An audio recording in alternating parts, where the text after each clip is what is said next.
Reasoning கேள்வி பாருங்க. a equal to z equal to 1, அடுத்து b equal to y equal to 2. இந்த பேட்டர்னை நல்லா பாருங்க. இந்த பேட்டர்ன் என்ன நடக்குது அப்படின்னா, a வந்து ஆல்பபெட்ல முதல் லெட்டர், z வந்து கடைசி லெட்டரா, அப்ப ரெண்டுமே ஈக்குவல். அது எதுக்கு ஈக்குவல்? 1க்கு. அடுத்தது என்ன பண்றாங்க, ஏக்கு அடுத்து b, z முன்னாடி y, ரிவர்ஸ்ல இருக்கிறது ரிவர்ஸ்ல வராங்க, ஆரம்பத்துல போறாங்க. இது வந்து 2.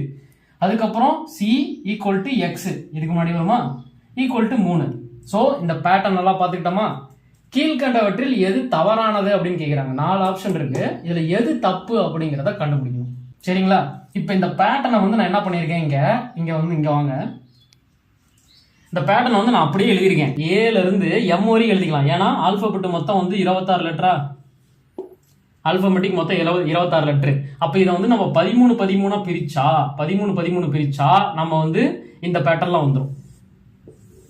இப்போ எம் வரையும் எழுதிட்டோம்.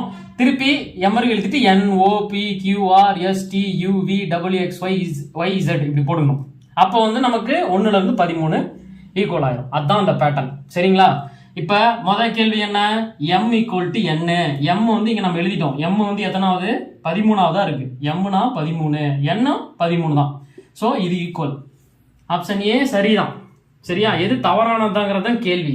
இப்ப நாம அடுத்தது இதுல டி செக் பண்ணலாம். ஏன்னா டி ரொம்ப ஈஸி. இப்ப டி செக் பண்ணும்போது ஈங்கிறது என்ன, ஈ வந்து 5, ஈங்கிறது 5, இங்கே கம்மிங்க. ஈங்கிறது 5, ஜிங்கிறது என்ன, ஜி வந்து பார்த்தோன்னா 7. ஓகே, அடுத்தது ஜேங்கிறது என்ன, ஜே வந்து 10. நான் எழுதி வச்சிருக்கிறதுனால அதை பார்க்கும்போது ஈஸியா போட்டுறேன்.